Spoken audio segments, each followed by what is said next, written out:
Hello दोस्तों, बहुत बहुत स्वागत है आप सभी को मेरे इस यूट्यूब चैनल पे एक बार फिर से। तो इस वीडियो में हम बात करेंगे बॉर्डर गावस्कर ट्रॉफी के लेके। दूसरा दिन था आज मैच का और एक रोमांचक स्थिति में एक तरीके से मैच पहुंचा है, मतलब कि एक इंटरेस्टिंग फेज़ में एक तरीके से मैच खड़ा है। और दूसरी तरफ श्रीलंका न्यूजीलैंड का भी टेस्ट जो कि वो थी थोड़ा सा प्रॉब्लमेटिक हो रहा है हमारे लिए, क्योंकि श्रीलंका ने बहुत अच्छा परफॉर्मेंस कर दिया है डे 2 पे।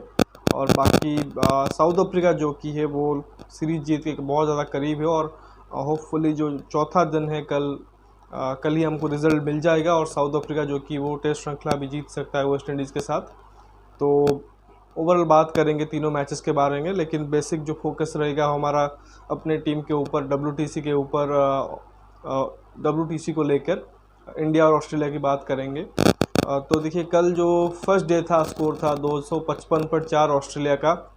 उन्होंने वहाँ से खेलना शुरू किया और फर्स्ट सेशन जो रहा इंडिया के लिए वो विकेट लेस रहा। एक भी विकेट इस सेशन में नहीं गिरे और ऑस्ट्रेलिया ने मतलब बहुत तेज़ गति से तो रन नहीं बनाया, लेकिन उन्होंने विकेटें हाथ में रखी और बहुत ही कहते हैं ना काम और कूल तरीके से बैटिंग की, और जो कि उनको चाहिए था। और थोड़ा सा भी मतलब जो कि ऑस्ट्रेलिया का नेचर नहीं भी होता है कभी कभार कि वो ज़्यादातर अटैक करके खेलते हैं, लेकिन उस्मान ख्वाजा ने शायद समझ लिया था कि इस पिच के ऊपर उनको आउट करना बहुत मुश्किल होगा गेंदबाजों के लिए, तो उसी वजह से उन्होंने उस मौके का फ़ायदा उठाया, शतक लगाया था, उसको और बड़ी पारी में कन्वर्ट किया। कैमरन ग्रीन ने इतनी बढ़िया बैटिंग की थी, स्टार्ट में 49 नॉट आउट गए थे, उन्होंने टेस्ट शतक जड़ दिया है। ये उनके लिए मेडन टेस्ट शतक था, जो कि एक बहुत ही अच्छे मैदान में बहुत अच्छे मोमेंट पे आई है। और जब आप इतनी इम्पोर्टेंट सीरीज़ खेल रहे हो और वहाँ पे ऐसी इनिंग्स खेलते हो तो वो बहुत दिनों तक एक तरीके से याद रहती है। तो अभी आपको स्कोर कार्ड थोड़ा सा बता देता हूँ कि जो फर्स्ट सेशन में हुआ, आप देखो जैसा ही कहा कि फर्स्ट सेशन विकेट लेस रहा, बढ़िया तरीके से बैटिंग दोनों ही बल्लेबाजों ने किया। फिर दूसरे सेशन में जब इंडियन टीम बैटिंग करने आई तो वहाँ पे कुछ विकेटें गिरी और फिर तीसरे सेशन में भी जाते जाते ऑस्ट्रेलिया जो कि ऑल आउट हो गया। तो ओवरऑल 480 रन ऑस्ट्रेलिया ने बनाया। 168 ओवर के करीब उन्होंने बैटिंग की है, जिसमें जैसा ही कहा उस्मान ख्वाजा ने 180 बनाए और कैमरन ग्रीन के भी 114 रन थे। इसके अलावा नीचे से आप देखोगे कि ये दोनों तो आउट हो गए, लेकिन नीचे से भी देखो जो उनके टेल एंडर थे, नेथन लायन ने 34 किए और टॉड मर्फी ने भी 41 किए। और ये जो इंटरेस्टिंग चीज़ ये है कि अब देखो कि इनका भी एक पार्टनरशिप बना, ऑलमोस्ट क्या 70 रन की इनकी पार्टनरशिप बनी, क्योंकि ख्वाजा 409 पे 8वें विकेट पे आउट हुए थे और 9वां विकेट गिरा है 479 पे। तो वहाँ पे अब देखो कि कहीं ना कहीं जो कि 60-70 रन का फ़र्क पैदा कर गया ये जो पार्टनरशिप है। और जो प्रॉब्लम इंडिया के लिए पास्ट में भी रही है कि टेलेंडर ने तंग किया है, बीच में वो थोड़ा सा प्रॉब्लम नहीं रहा था क्योंकि इंडियन गेंदबाज जल्दी आउट कर रहे थे, लेकिन एक बार फिर से वो प्रॉब्लम जो कि इंडिया के लिए परेशानी खड़ा कर गया इस टेस्ट मैच में। लेकिन उसमें जैसा कहा कि फर्स्ट सेशन बहुत ही बढ़िया था, फिर दूसरे सेशन में इंडिया को थोड़ी बहुत राहत मिली क्योंकि कैमरन ग्रीन आउट हुए, फिर एलेक्स कैरी जल्दी आउट हो गए, फिर जो उनके बैटर आए थे मिच स्टार्क वो भी आउट हो गए थे। तो 3 विकेट उनको सेकेंड सेशन में भी मिल गए और 3 जो बचे हुए थे वो आखिरी सेशन में मिले। और जो कमबैक के जो एक तरीके से मेन हीरो रहे वो रहे रविचंद्रन अश्विन, जिन्होंने 5 for लिया, 6 विकेट उन्होंने निकाले हैं। और उन्होंने कल आई थिंक आउट किया था एक बैटर उनके जो आई थिंक ट्रेविस हेड, उनको आउट किया था।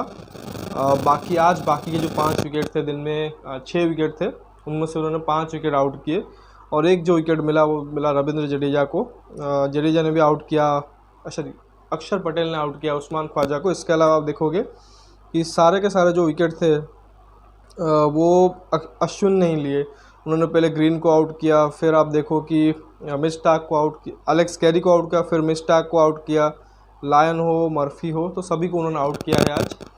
तो बहुत मेहनत करनी पड़ी इंडियन गेंदबाजों को और बहुत ज़्यादा एक तरीके से कहते हैं ना एफर्ट लगा, तब जाके ये जो ऑल आउट हुए हैं ऑस्ट्रेलियन टीम। लेकिन ऑल आउट होने से पहले एक बहुत ही बढ़िया उन्होंने स्कोर खड़ा कर दिया है। तो उसके बाद एक मतलब 40-45 मिनट का एक पीरियड था जहाँ पे 10-12 ओवर इंडिया को बैटिंग करने थे, जो इंडियन टीम ने बैटिंग किया। और अच्छी चीज़ ये रही है कि इंडिया ने 36 रन बिना विकेट के बना लिए हैं। रन रेट ठीक है क्योंकि 10 ओवर में 36 बनाए हैं, पॉजिटिव इंटेंट के साथ खेले हैं। अब मुश्किल होता है खासकर ऑलमोस्ट 2 दिन आप फील्ड पे फील्डिंग करने के बाद मतलब थके होते हैं जो बल्लेबाज होते हैं, फील्डर होते हैं, ऐसे में सडनली जाके दोनों ओपनर को आना है और ये जो फेज़ है वो निकालना है, बहुत मुश्किल होता है। लेकिन रोहित शर्मा और शुभमन गिल ने बहुत ही बढ़िया तरीके से खेला है और इस फेज़ को निकाल दिया है। तो होप करेंगे कि जो इसी तरीके से वो कंटिन्यू इस चीज़ को करें। अब बात करेंगे कि क्या हम एक्सपेक्ट कर सकते हैं कि अगले दिन मतलब तीसरे दिन पे ये क्या हो सकता है और मैच किस ओर जा रहा है, रिज़ल्ट क्या हो सकता है। तो देखिए, सबसे पहले तो जो पिच है वो अभी भी बहुत ही ज़्यादा बैटिंग फ्रेंडली दिख रही है। इसमें कुछ भी नहीं है, ना ही पेसर के लिए ना ही स्पिनरों के लिए। तो इसमें आप देखोगे कि कल क्या होता है वो तो मतलब कल जब गेंद एक तरीके से पिच में डलेगी उसके बाद पता चलेगा कि कल मदद मिलता है कि नहीं। लेकिन अभी देखते हुए लग रहा है कि आराम से अभी एक और दिन जो कि वो बहुत ज़्यादा बैटिंग फ्रेंडली होने वाली है। तो इंडियन टीम इसमें कोशिश करेंगे कि जितने भी हो सके यहाँ पे रन बना दे। तो ओबियसली कोशिश यही होगी कि जितना भी जो स्कोर है 480 का उसके आसपास चला जाए और या फिर उससे आगे निकल जाए तो ही बेहतर होगा। क्योंकि इस मैच में अभी देखिए जो रिज़ल्ट्स है उसमें आप देखोगे कि ऑस्ट्रेलिया की जीत और ड्रॉ के चांसेस ज़्यादा है। इंडिया के लिए बहुत ज़्यादा मुश्किल होगा यहाँ से मैच जीतना, मतलब इम्पॉसिबल नहीं है। और अभी हम डिस्कस करेंगे उस सब चीज़ के बारे में। लेकिन फ़िलहाल एक यही होगा कि इंडिया को कम से कम यहाँ से 4 या 5 सेशन बैटिंग करना है और उनको एक अच्छे टोटल तक पहुँचना है। तो ये दूसरी तरफ ऑस्ट्रेलियन टीम कोशिश करेगी कि जल्द से जल्द इनको आउट करें। मुश्किल होगा बट इनको आउट करें और फिर कहीं ना कहीं वो कोशिश करेंगे जीत की। तो इसमें देखिए कि सबसे बड़ी जो पॉसिबिलिटी लग रही है यहाँ से वो है ऑस्ट्रेलिया की जीत की, जो हम डिस्कस करेंगे।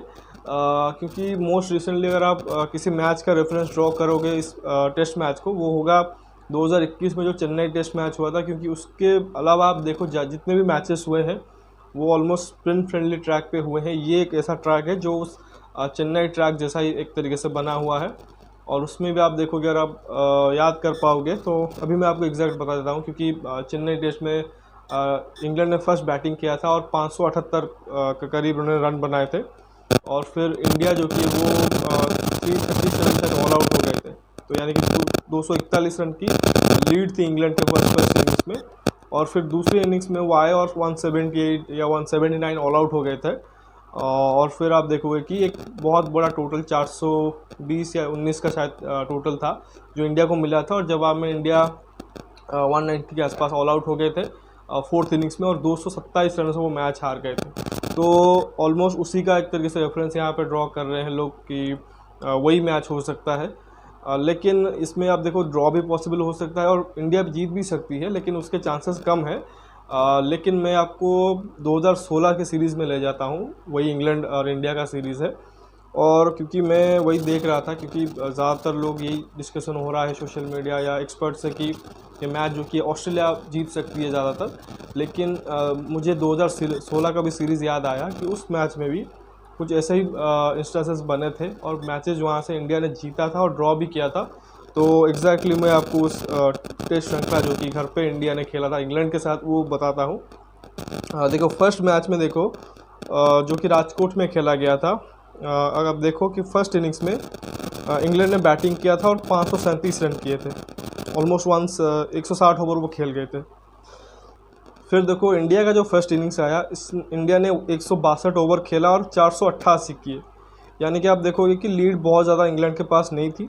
और फिर इंग्लैंड ने जो सेकेंड इनिंग्स थी 260 पे 3 विकेट पे डिक्लेयर कर दी थी और एक बड़ा टोटल जो कि इंडिया को चेज करने दिया था। लेकिन इंडिया ने 172 पे 6 जो कि वो मैच फिनिश किया था और मैच ड्रॉ हुआ था। अगर ड्रॉ की पॉसिबिलिटी है तो आप देखोगे कि इस प्रकार का रिजल्ट चाहिए होगा इंडिया को। यानी कि यहाँ से इंडिया भी जो कि ऑलमोस्ट 160-65 ओवर खेले, 450-460 के करीब रन बनाए या 500 रन बना दे। और फिर जो कि ऑस्ट्रेलिया अगर आके फिर से अच्छी बैटिंग करता है तो फिर ये इस मैच में वक्त ज़्यादा नहीं रहेगा, फिर मैच ड्रॉ भी हो सकता है। लेकिन जो मैं सोच रहा हूँ कि इंडिया जीत भी सकती है। आप देखो कि उसी टेस्ट श्रृंखला में उसके बाद देखो इंडिया ने 2 लगातार मैचेस जीते थे। लेकिन जो चौथा और पांचवा मैच था, एक मुंबई वाला और एक चेन्नई वाला, वो मैच आप देखो कि ऑलमोस्ट आइडेंटिकल थे इस मैच से। आप देखो कि जो चौथा मैच था मुंबई में, उसमें आप देखो इंग्लैंड ने फर्स्ट बैटिंग किया था, 400 रन बनाया था, ऑल आउट हो गए थे, ठीक है। और इंडिया जब बैटिंग करने आई 631 रन बना डाले। यानी कि 231 रन से लीड उन्होंने किया फर्स्ट इनिंग्स में। और वहाँ पे भी देखो कि फर्स्ट इनिंग्स में इंग्लैंड ने 130 ओवर खेले थे, इंडिया ने फर्स्ट इनिंग्स में 182 ओवर खेले। बाकी देखो जब 231 रन की लीड मिल गई तो इंग्लैंड सेकेंड इनिंग्स में बैटिंग करने आई, 195 वो ऑल आउट हो गए इनिंग्स और 36 रन से मैच हारे। ये हो गई मुंबई टेस्ट। अब उसके बाद आप देखो एक और जो मैच हुआ उसी सीरीज़ का आखिरी मैच था, चेन्नई में था, जहाँ पे करुण नायक का 300 आया था, 13 शतक उन्होंने जड़ा था और केएल राहुल ने भी शायद 199 किए थे। ये वो मैच है। इसमें भी आप देखो इंग्लैंड ने फर्स्ट बैटिंग किया था, 477 रन बनाए थे, ऑलमोस्ट जो अभी 480 का स्कोर उन्होंने बनाया है, सॉरी ऑस्ट्रेलिया ने बनाया है इस मैच में। 157 ओवर वहाँ पे भी खेले थे इंग्लैंड ने। फिर इंडिया ने जवाब में कितने किए, 759, बहुत बड़ा टोटल खड़ा किया और अगेन एक 250 प्लस की लीड ले ली। और फिर देखो इंग्लैंड जब सेकेंड इनिंग्स बैटिंग करने आई तो 207 पर ऑल आउट हो गई, अगेन एक इनिंग्स और 75 रन से इंडिया ने मैच जीता था। और मुझे अभी भी याद है आखिरी दिन पे शायद इंडिया ने बॉलिंग किया था और बहुत मुश्किल हो रहा था, लेकिन रविंद्र जडेजा ने वहाँ पे 7 विकेट निकाले थे और मैच जो कि इंडिया को जिताया था। तो खैर ये सब मतलब ये मैचेस को एक तरीके से मैंने आपको क्यों बताया, रेफरेंस क्यों दिया, क्योंकि अभी भी देखो इंडिया इस मैच से बाहर नहीं है। 2 ही दिन अभी गेम हुए हैं और 2 दिन में अभी एग्जैक्टली आपको बता नहीं पाऊंगा कि, या कोई भी बता नहीं पाएगा कि मैच किस ओर है, क्योंकि ऑस्ट्रेलिया ने अपनी एक इनिंग्स खेल दी है जिसमें ऑलमोस्ट उन्होंने एक तरीके से हार के जो रिजल्ट को थोड़ा सा अपने लिए कम कर दिया है, लेकिन अभी एक तरीके से इम्पॉसिबल नहीं है कि वो मैच हार जाए। दूसरी तरफ इंडिया ने भी जस्ट बैटिंग स्टार्ट ही किया है, अगर 2 विकेट गिरे होते तो शायद हम बोलते हैं कि यार इंडिया अभी बहुत मुश्किल सिचुएशन पे है, क्योंकि बैटिंग फ्रेंडली सरफेस है और अभी इंडिया के 10 विकेट इंडिया के हाथ में है। तो उम्मीद कर सकते हैं कि जो 2021 का रिजल्ट ना हो के 2016 वाला रिजल्ट भी हो सकता है, इधर राजकोट वाला ड्रॉ भी हो सकता है, या फिर जो चेन्नई और मुंबई में हुआ था वो जीत भी हो सकती है। लेकिन ऑब्वियस रीज़न है कि क्यों 2021 चेन्नई टेस्ट इसको कंपेयर किया जा रहा है, उसका रीज़न यही है कि जो रिसेंटली इंडिया का परफॉर्मेंस रहा है जो बल्लेबाजों का, तो उस हिसाब से उतना अच्छा नहीं रहा है कि आप एक्सपेक्ट करो कि इंडिया 600 650 रन बना दे और फिर ऑस्ट्रेलिया को जो कि है वो 2-2.5 सेशन में के अंदर अंदर ऑल आउट कर दे और इनिंग्स डिफीट हो जाए या किसी मार्जिन से मैच जीत जाए। बट मुझे कॉन्फिडेंस है कि ये चीज़ हो सकती है, क्योंकि एक तो देखो नागपुर का पिच था जहाँ पे रोहित शर्मा ने शतक जड़ा था, मुश्किल पिच था और इंडिया ने वहाँ पे 400 बनाए थे। तो ये पिच तो बैटिंग सरफेस को मतलब बैटिंग वाइज अच्छी सरफेस है, तो ऐसे में इंडिया यहाँ क्यों नहीं 550 600 बना सकती है। तो उसके लिए यही चाहिए होगा कि इंडिया कम से कम यहाँ से 2 दिन प्रॉपर बैटिंग करे, तो विकेट ना गवाए। अब देखो 2 दिन पूरे गेम हुए, कुल मिला के 10 विकेट गिरे हैं, मतलब 5 विकेट पर डे। और इंडिया को वही कोशिश करनी चाहिए कि कल जब बैटिंग करने आए मैक्सिमम टू मैक्सिमम 4 या 5 अगर आउट होते हैं, 330-40 आसपास अगर पहुँच जाते हैं तो कहीं ना कहीं ये बेहतर स्थिति होगा और इंडिया को चाहिए होगा कि कम से कम 5 सेशन में बैटिंग करे, और अगर उससे भी ज़्यादा करते हैं तो बेहतर होगा। लेकिन अगर वो 3-3.5 सेशन में ऑल आउट हो जाते हैं, मतलब कि एक बड़ी लीड जो कि वो ऑस्ट्रेलिया को अगर वो दे देते हैं, फिर इस मैच में आप देखोगे कि इंडिया का जीतना बहुत मुश्किल हो जाएगा, इवन ड्रॉ कराना भी। ड्रॉ या रिजल्ट पाने के लिए इंडिया को कम से कम, जैसे हमने कहा, कि अगले 4 या 5 सेशन उनको बेहतर बैटिंग करनी होगी, और उस पर डिपेंड ये भी करेगा कि किस मतलब रन रेट के साथ बैटिंग करते हैं, क्योंकि ऑस्ट्रेलिया ने बहुत धीमा खेला है। यही अगर बैटिंग इंग्लैंड टीम कर रही होती तो वो शायद अभी मतलब वही जो 480 का टोटल है वो 100 ओवर में बना देते और फिर इंडिया को बैटिंग करने को बोलते, लेकिन ऑस्ट्रेलिया ने 100 170 ओवर के करीब खेला है। तो कहीं ना कहीं ये चीज़ जो कि है वो एक तरीके से मतलब टाइम को भी जो कि है कम करा रहा है। उस वजह से इंडिया को चाहिए होगा थोड़ा सा रन रेट में भी थोड़ा सा वो बेहतर दिखे, मतलब कम से कम 3.5 के आसपास तो चले, क्योंकि ऑस्ट्रेलिया बहुत कम स्कोरिंग रेट से चला है। तो खैर देखेंगे कल क्या हो। एक तरीके से कल सुबह जब इंडियन टीम बैटिंग करने आती है तो क्या प्लान्स रहते हैं ऑस्ट्रेलिया के बॉलर्स की तरफ से, ऑस्ट्रेलिया के कैप्टन जो कि है स्टीव स्मिथ वो क्या स्ट्रैटेजी बनाते हैं, और साथ ही इंडियन बैटर्स जो कि है वो किस माइंडसेट के साथ बैटिंग करते हैं। तो खैर ये हुई बॉर्डर गावस्कर ट्रॉफी की बात। इसके अलावा जस्ट आपको थोड़ा सा बता देता हूँ श्रीलंका और न्यूजीलैंड और फिर साउथ अफ्रीका वेस्ट इंडीज़ की भी बात, क्योंकि अब देखो कि साउथ अफ्रीका और जो वेस्ट इंडीज़ के बीच मैच चल रहा था उसमें आप देखो कि तेम्बा बहुमा उन्होंने शतक जड़ दिया है, एक बहुत ही ज़बरदस्त पारी उन्होंने खेल दी है।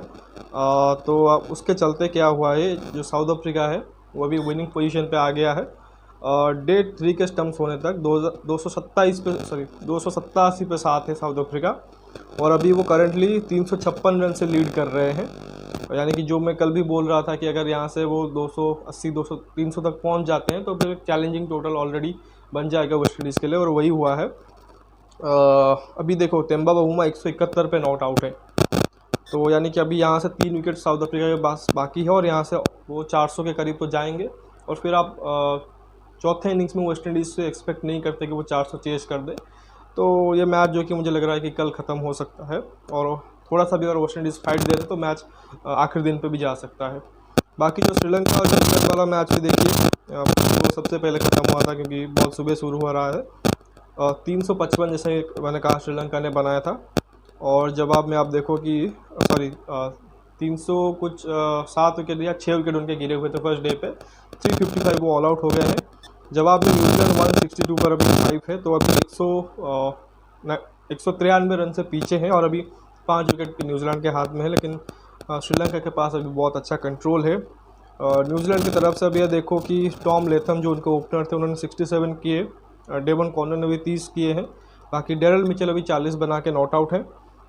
श्रीलंका की तरफ से आप देखो अशिता फर्नांडो ने 2, लहिरू कुमार ने 2 आउट किए, और एक कसुन रजीता को विकेट मिला है।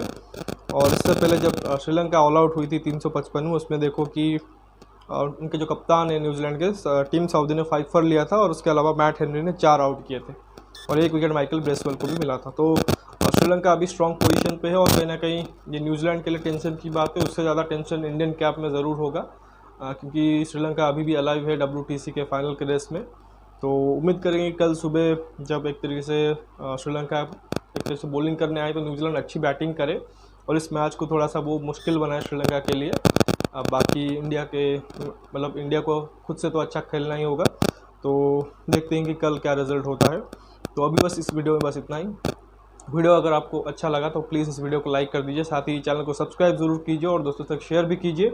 कोई कमेंट देना चाहते हैं तो कमेंट सेक्शन में दीजिए। मिलते हैं अगले वीडियो में, तब तक के लिए धन्यवाद। जय हिंद।